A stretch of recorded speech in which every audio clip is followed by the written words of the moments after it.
hear the words in the letter.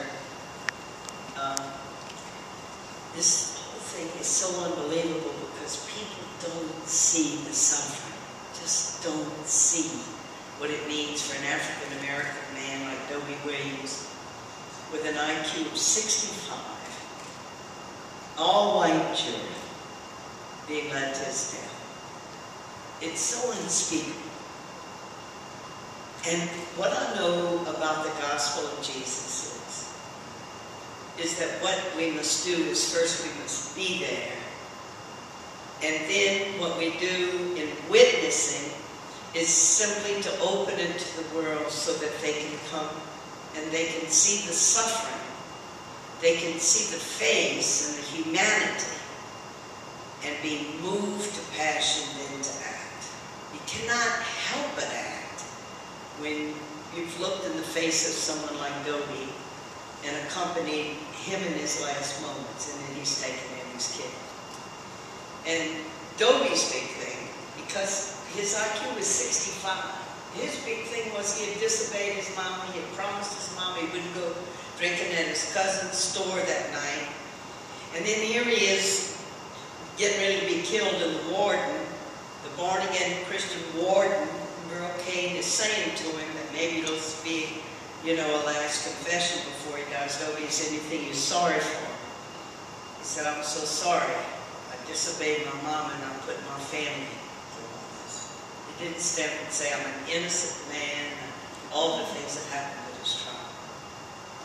The gospel of Jesus and Vincent de Paul and that great gospel that we share was always about the face of love and then working for justice to change systems, because you can't just show kindness to people. And I'm reading, studying, memorizing Dorothy Soul's Mysticism and Resistance. And I stand here never as an individual, but in the sisterhood. And thank you, Dennis, for holding up the work of sisters here. I stand in the sisterhood. It was the sisters who educated me. It's the sisters who awakened me to the Gospels. It's the sisters who have given me the solidarity and the support and the ongoing education and deepening of spirituality to be able to stand up. Never stand up alone. It's all of us. And I am so happy that we are wedded to you in this endeavor. Because, and the thing that got to me right away was, this is a university that does the gospel, it's social justice.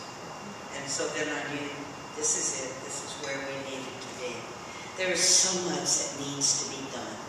What I have found out, and I'll end with this, after Patrick, the first man I was with, was executed, I came out of the prison that night. I had never watched a human being be killed in front of my eyes before. It had been a terrible crime again. I was horrified.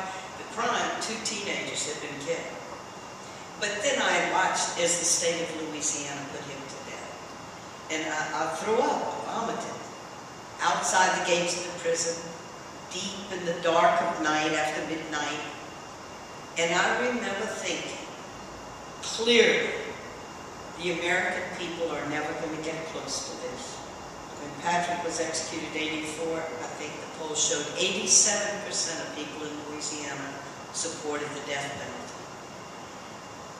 And I remembered, and it became clear, well, I have been a witness. So I gotta go. I gotta start telling the story, however long it will take. That tell the story to awaken people. And you know what I found? Over 20 years of crisscrossing this nation and being with people in all kinds of settings, it's not that people are so wedded to the death penalty. They never think about it. They never reflect on it. And that's our job. It's always been the job of the gospel, to help wake up. That's the work of grace, to wake up. And then to put our hands to the task. So what a beautiful communion. Our charism of our sisters is that we are all one.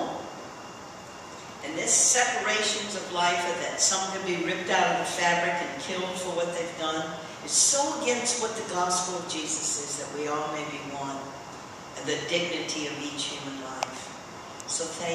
thank you. I keep thinking that we must work, we must pray, and we must work. We must learn and we must speak, but always, and the Spirit of God in our hearts gives us energy like you wouldn't believe to keep going and doing the task. And even if I may say this in a paradoxical way, a joy that we are standing and doing what God calls us to do, and it frees us up in our very souls and lifts us. And is that not what life is all about? So thank you all.